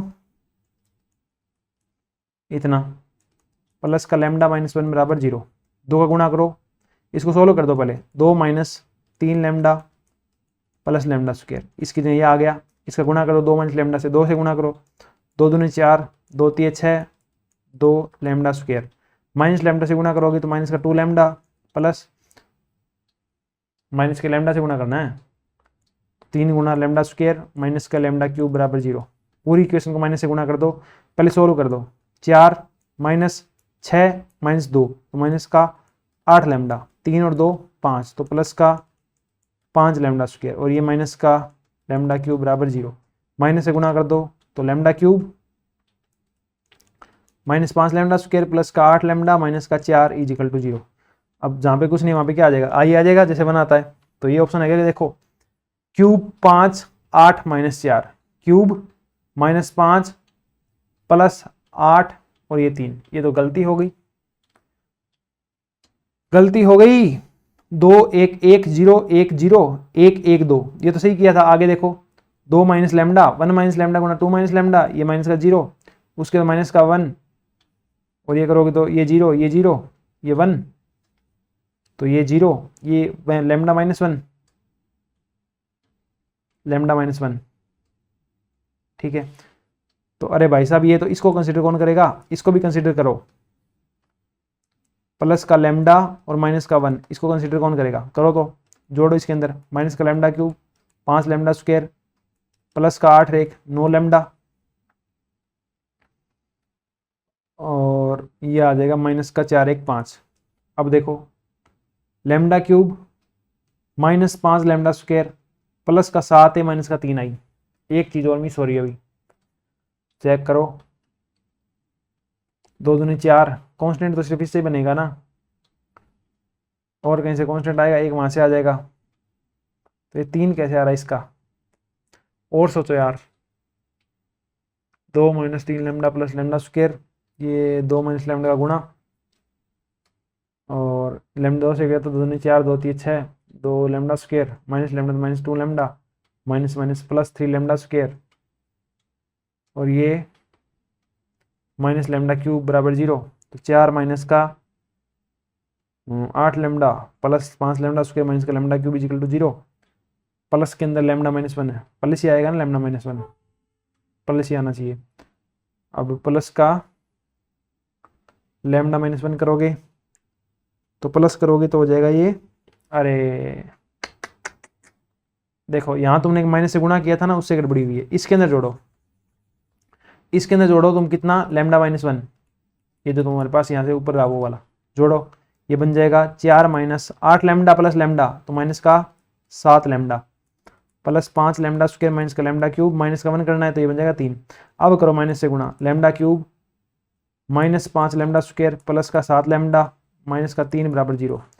यहाँ पे आई आ जाएगा। अब तुम्हारी इक्वेशन बनी lambda cube -5 lambda square plus 7 lambda minus का 3i। अब लैम्डा की जगह क्या आ जाएगा ए, कैमी हैमिल्टन इक्वेशन के लिए ए स्क्वायर प्लस 7a माइनस का 3i equal to 0। Option number आ गया डी, चौथा। नेक्स्ट क्वेश्चन देखो क्या है, फाइंड द पार्टिकल इंटीग्रल। ये जो इक्वेशन है अपने पास डी स्क्वायर प्लस 4 इंटू का y बराबर cos 2x, इसका पार्टिकल इंटीग्रेशन निकलना है। पार्टिकल इंटीग्रेशन कैसे निकलेगा, देखो पी बराबर cos 2x बटे के अंदर चला जाएगा डी स्क्वायर प्लस 4। एक तरीका होता है जो डी स्क्वायर है इसकी जगह रख दो माइनस का ए स्क्वायर, ए क्या है 2, तो ये क्या रखेंगे माइनस का 4 रखते हैं 0, तो ये इनफाइनाइट अनडिफाइंड हो जाएगा।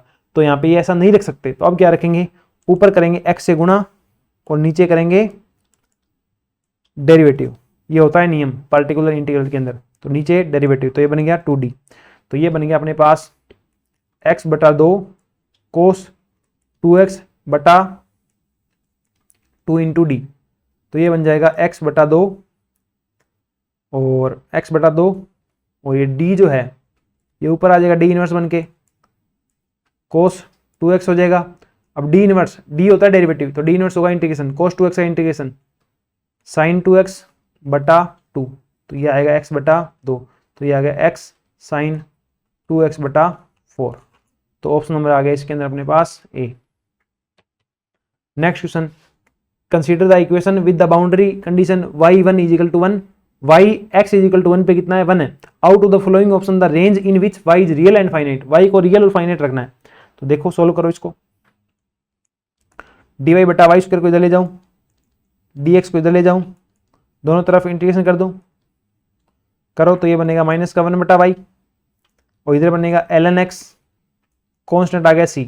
ओके 1 पे 1 रख दो, 1 पे 1 रख दो, तो ये आ गया 1 पे 1 ln 1 प्लस c।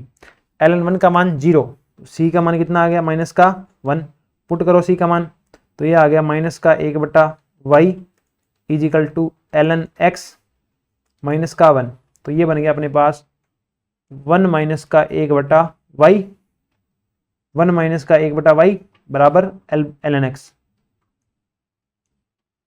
बराबर ln x। तो इसको सोल्व करें थोड़ा, तो ये बन गया 1 माइनस का ln x बराबर 1 बटा वाई, या y बराबर 1 अपॉन 1 माइनस का ln x।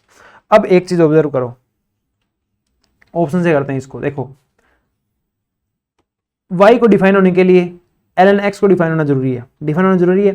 जो ln का ग्राफ आता है वो किस तरीके से आता है, इस तरीके से, ये है तुम्हारे पास x इज इक्वल टू 1, ठीक है, मतलब x इज इक्वल टू 1 से इस साइड के अंदर ये डिफाइन ही नहीं होता है। ओके, तो तुम्हारे पास 1 से लेकर के x का मान माइनस इन्फिनिटी तक कहीं भी रख दो, ये डिफाइन ही नहीं होगा, तो ये वैल्यू कहीं भी इंक्लूड नहीं होनी चाहिए, माइनस इन्फिनिटी और 1 के बीच की भी कोई वैल्यू इंक्लूड नहीं होनी चाहिए।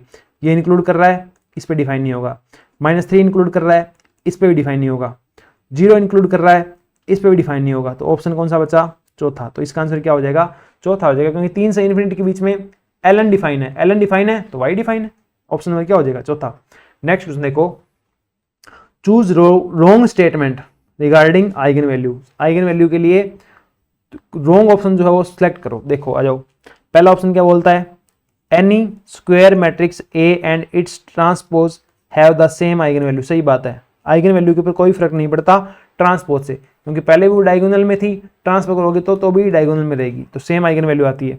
The sum of the eigen values of a matrix is equal to the trace of the matrix. सही बात है, जो आइगन वैल्यू की जो ट्रेस होगी ना मैट्रिक्स की, वो क्या होगी, उसके आइगन वैल्यू का योग होगी, और जो डिटर्मिनेंट होगी, जो सारणिक होगी, उसको सोल्व करने के बाद जो मान आएगा वो उसकी आइगन वैल्यू का मल्टीप्लिकेशन होगी। मतलब ट्रेस विकिरणों के अवयवों का योग, डायगोनल ना उसके एलिमेंट का सारों का योग बराबर हो जाएगा λ1 प्लस λ2 प्लस λ3, कितनी भी हो। इसी तरीके से जो डिटर्मिनेंट होगी वो कितनी आएगी, λ1 λ2 λ3। ओके, तो ये भी दे रखा है आगे, the product of the eigen values of matrix A is equal to the determinant of A. ये भी बात सही है, तो ये भी सही है, ये भी सही है और ये भी सही है। आगे क्या है, ये है λ1 λ2 are the eigen values of A. A की आइगन वैल्यू क्या है, λ1 λ2 λn है, तो आइगन वैल्यूज ऑफ ए की पावर m, ए की पावर m की आइगन वैल्यूज क्या होगी, तो ए की पावर m की आइगन वैल्यूज क्या होगी, लैम्डा 1 की पावर m, लैम्डा 2 की पावर m और लैम्डा 3 की पावर m, ये वाली आइगन वैल्यूज होगी, ना कि m लैम्डा 1 और m लैम्डा 2 होगी। तो यही वाला गलत है, अपना आंसर कौन सा हो गया? ऑप्शन नंबर 4 हो गया। नेक्स्ट क्वेश्चन देखो, the Rodrigues formula for Pnx Legendre polynomial of degree n is given by this, which of the following is correct. इसके लिए देखो, इसको कर सकते हो तुम पेपर में चाहो तो खोल के, अगर तुम्हें लीजेंडरी पोलिनोमियल के याद है, P1 याद है, P0 याद है, P2x याद है, वैसे कर सकते हो। वरना तुम जो रोड्रिग्यू फॉर्मूला है लीजेंडरी पोलिनोमियल का, वो डायरेक्टली ध्यान रखो, वो क्या है? 2 की पावर n फैक्टोरियल और n फैक्टोरियल नहीं, n फैक्टोरियल और d की पावर n, dx की power n, x square minus 1 और इसकी पावर n। ये तुम्हारे पास होता है रोड्रिग्यू फॉर्मूला फॉर लीजेंडरे। कंपेयर करो, k का मान क्या आ गया? इतना आ गया, तो ये कौन सा हो जाएगा? ऑप्शन नंबर 3 हो जाएगा सीधा। नेक्स्ट क्वेश्चन देखो, if fx is a even function, fx even है ना, तो तुम्हें याद हो तो जो fx है वो कैसे लिखते हैं? a0/2 plus summation of an cos n pi x बटा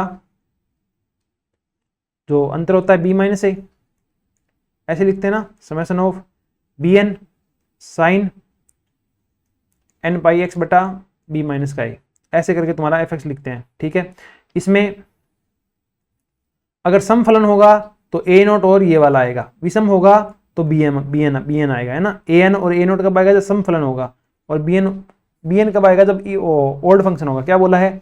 इवन है तो a नोट 0 कर दिया, गलत बात है, a नोट 0 कर दिया, गलत बात है। ये दोनों ऑप्शन तो गई, तो a नोट आएगा अपने पास, और क्या आएगा? an आएगा, ये देखो। और जो an आएगा वो कितना आएगा? fx कोस वाला आएगा, इसमें fx साइन वाला लिख रखा है, गलत बात है। क्या आएगा? दोनों कोस वाले आएंगे, साइन वाले की तो वैल्यू क्या हो जाएगी? 0 हो जाएगी, bn जो है वो 0 हो जाएगा, तो कोस वाला आएगा ये वाला। ठीक है, तो ये क्या हो जाएगा? ऑप्शन नंबर 2 हो जाएगा। इससे तुम निकाल सकते हो चाहो तो।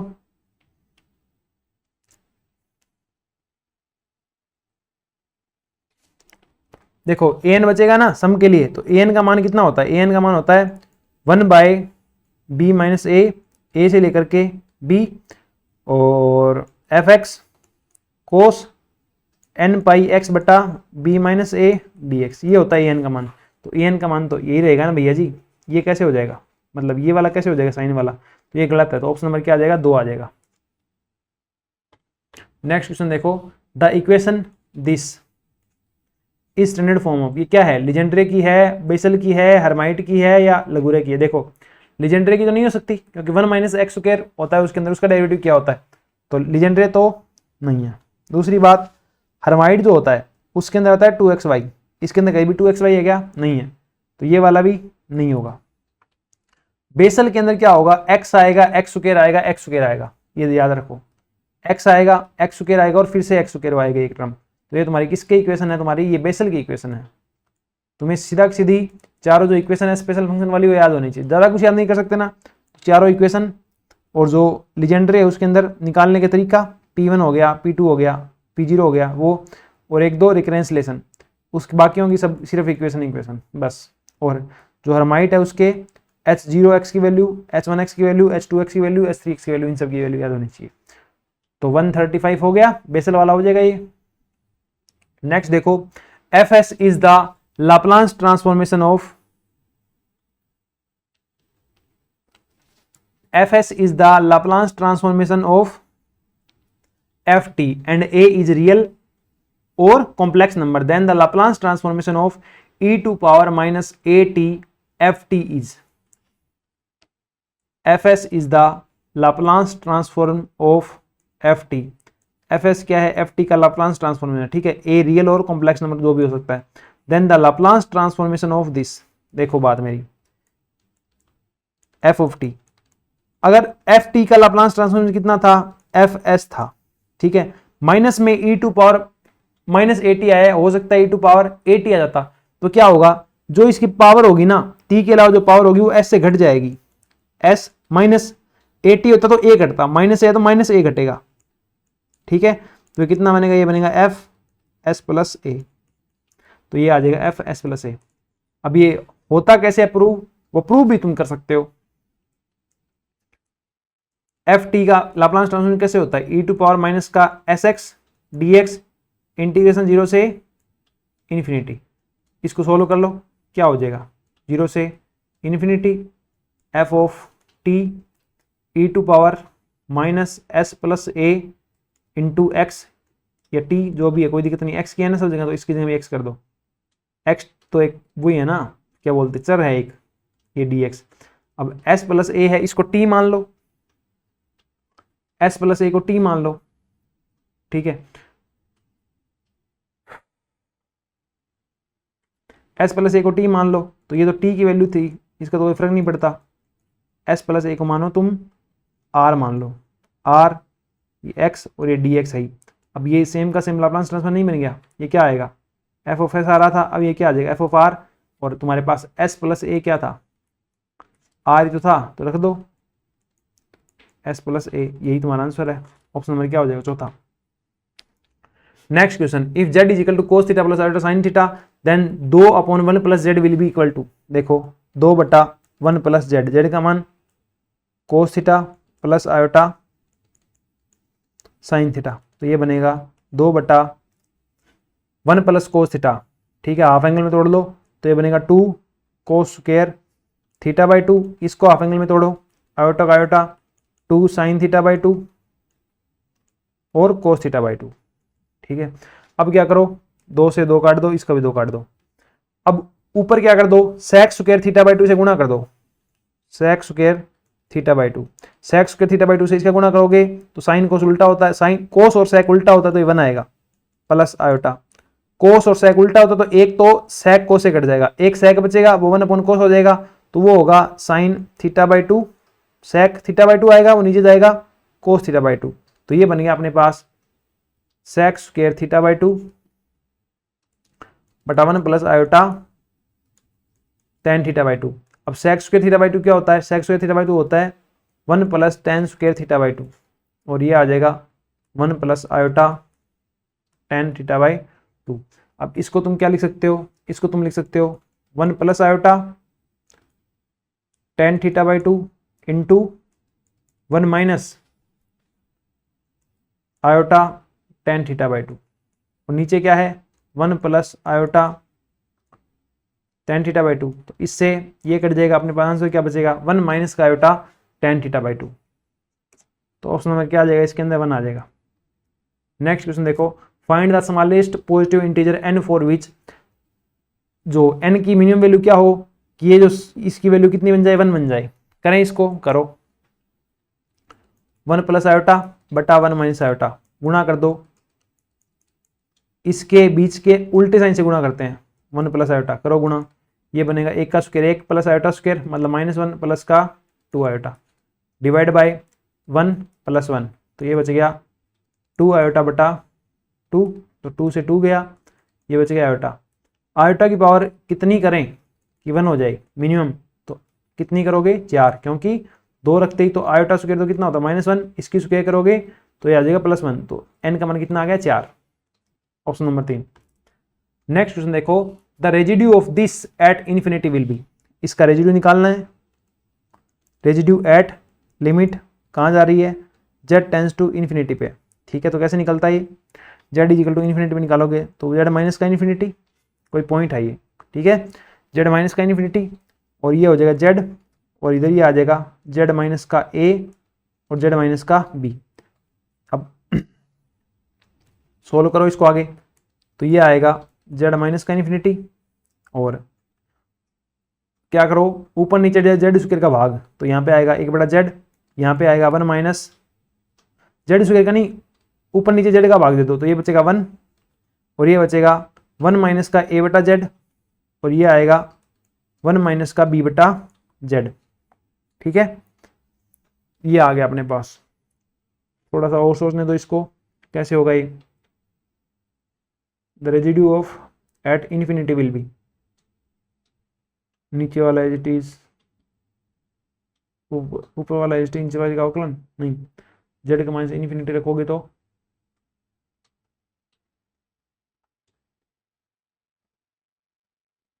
जेड माइनस इन्फिनिटी का गुणा हो जाएगा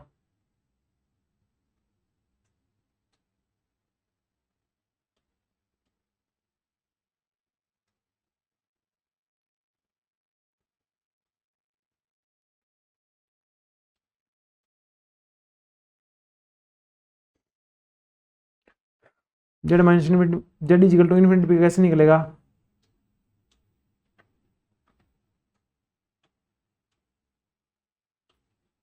जेड माइनस का सी और ये सीधा limit Z tends to C, Z minus का सी और Z tends to infinity, Z इधर आ गया, जेड का भाग दोगे,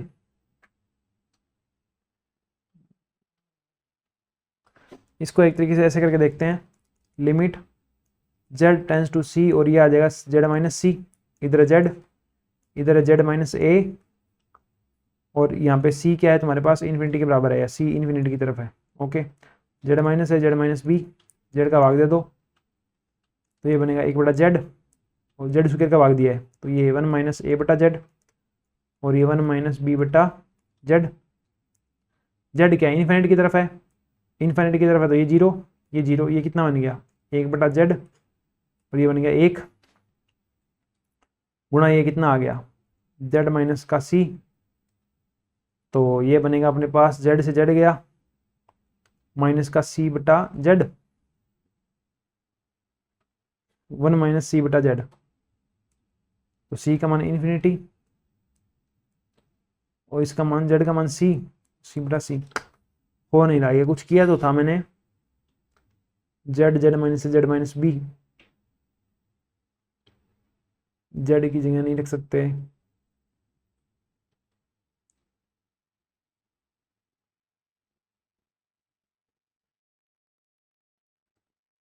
एक में से कॉमन भी नहीं ले सकते, माइनस माइनस प्लस होगा, जेड माइनस इन्फिनिटी ही रखने पर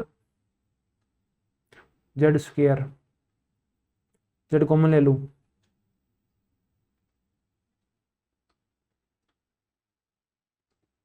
एक्सपेंड कर दूं, जेड माइनस इन्फिनिटी होना जरूरी है। छोड़ो इसको, इसको है ना नेक्स्ट बाकी क्वेश्चन कराऊंगा ना पार्ट 2 के, पेपर 2 के, तब करवा दूंगा ना। 142 अभी हो नहीं रही, टाइम वेस्ट करने की जरूरत नहीं है। उसके बाद देखो 144 क्वेश्चन क्या कर रहा है, consider a group of set integer x is equal to 1 2 3 4 under multiplication mod 5। Mod 5 मतलब तुम्हारे पास the corresponding group multiplication table is given by. इसमें ग्रुप कौन सा है, देखो ग्रुप कौन सा होता है जिसके अंदर सारे के सारे जो अवयव हैं वो सारी प्रॉपर्टी क्या कर रहे हो, एक्सेप्ट कर रहे हो। ठीक है, जैसे कि गुणा करने का हो गया, तुम्हारे पास एक आइडेंटिटी होगी, देखो 1 का किससे गुणा करूं कि 1 आ जाए, तो आइडेंटिटी क्या होगी 1 होगी। और 1 का 1 से किया तो 1 आया, 2 का 1 से करूं तो 2 आएगा, 3 का 1 से करूं तो 3 आएगा, 4 का 1 से करूं तो 4 आएगा। ठीक है, यहां तक बात सही चल रही है। क्या इसके अंदर ये चीज है, नहीं है। इसके अंदर ये चीज है, नहीं है। क्या इसके अंदर ये चीज है, नहीं है। तो इस तुम्हारा ग्रुप कौन सा हो गया, सीधा यहां से आंसर निकल गया ये वाला। और भी देख लो, 1 का 1 से किया तो कितना आया 1, 2 का 1 से करोगे तो कितना आना चाहिए 2 आना चाहिए, नहीं आ रहा। इसमें 1 का 1 से किया तो 4 आ गया, ये क्या बात हुई। तो 1 का 4 से किया तो 1 आ गया, मान लो आइडेंटिटी क्या है तुम्हारे पास 4 है, तो 1 का 4 से किया तो 1 आ गया। अब 4 का 1 से करोगे तो 1 आना चाहिए ना, यहाँ पे काम नहीं हो रहा तो ये वाला भी गलत हो गया। 1 का 1 से करोगे तो 1 आना चाहिए, और 2 का 1 से करोगे तो 2, 3 का 1 से करोगे तो 3, और 4 का 1 से करोगे तो 4। इसी तरीके से ये वाला देख लो, 1 का 1 से 1, 2 का 1 से 2, 3 का 1 से 3, 4 का 1 से 4। ठीक है, इसके बाद और देखो 2 का 2 से 3, ओके, 2 का 3 से 1, 3 का 2 से 1, ओके, 1 का 2 से ये हो गया, 2 का 2 से 3 ये हो गया, 2 का 3 से 1, 2 का 4 से 4, 2 का 4 से 4, तो 4 का 2 से 4 आना चाहिए था, 3 आ गया, तो ये वाला भी गलत है। तो ऑप्शन नंबर कौन सा होगा तुम्हारे पास, ये हो गया। सिर्फ और सिर्फ तुम्हारा एक तो आइडेंटिटी से काम चल गया, ठीक है, और एलिमेंट की मल्टीप्लिकेशन चेक कर ली थोड़ी सी, उसे काम चल गया। तो ग्रुप कौन सा तुम्हारे पास, ऑप्शन नंबर 1 है। नेक्स्ट क्वेश्चन देखो, from the following table find the area bounded by the curve and x axis from x is equal to 7.47 to x is equal to 7.52 using trapezoidal rule. निकाल लो f x d x integration of कहाँ से कहाँ तक चलना है, 7.47 से लेकर के 7.52 तक चलना है। तो ये बनेगा h/2 ब्रैकेट में आ जाएगी पहली value plus last value plus 2 into बीच वाली सारी y की वैल्यू, चाहे 1 से लेकर के dash dash plus y of n-1।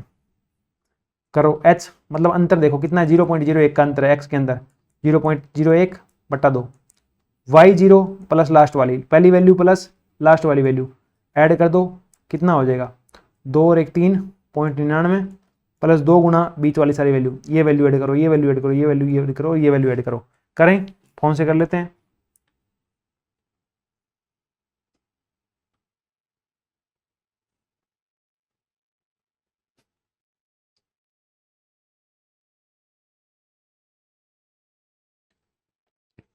करो तो 1.95 प्लस 1.98 प्लस रुको 1.98 प्लस 2.01 प्लस 2.03। ओके, जो आया इसको 2 से गुना और जो आया इसके अंदर ऐड कर दिया 1.93 प्लस 2.06, जो आ गया उसके अंदर गुना कर दिया 0.01 का और जो आ गया उसमें भाग दे दिया 2 का, तो ये आ गया 0.99, उत्तर आ गया 0.9965। ये सारी कैलकुलेशन सोल्व कर दी एक साथ ही, तो ऑप्शन नंबर क्या आ जाएगा, फोर्थ आ जाएगा। ओके, नेक्स्ट क्वेश्चन देखो, इसमें क्या है, टेबल है, बहुत सारी वैल्यू दी गई है। यूजिंग सिम्पसन का यूज करना है 1/3 का with n is equal to 6, 6 gap लेने हैं, एवेल्यूएट करना है 1 से लेकर के 4 तक जाना है। तो 1 से लेकर के कहाँ तक जाना है, ओनली 4 तक जाना है। तो ये हो गया x0, ये x1, ये x2, ये x3, ये x4, ये x5, ये x6, ये y0, ये y1, ये y2, ये y3, ये y4, ये y5, ये y6।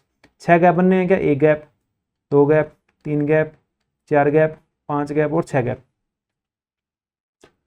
ठीक है, 6 गैप है, इनसे देखो तो अब 6 गैप है, तो इसको सिम्पसन 1/3 लगा के इसको एवेल्यूएट करना है। करें एवेल्यूएट, आ जाओ एफ एक्स डी एक्स, इधर तुम्हारी वैल्यू लग जाएगी 1 से लेकर के कहाँ तक जाओगे, 4 तक जाओगे। आ जाओ, सिम्पसन 1/3 है तो आएगा h/3। h की वैल्यू कितनी है, अंतर कितने का, 0.5 का, 0.5 बटा 3।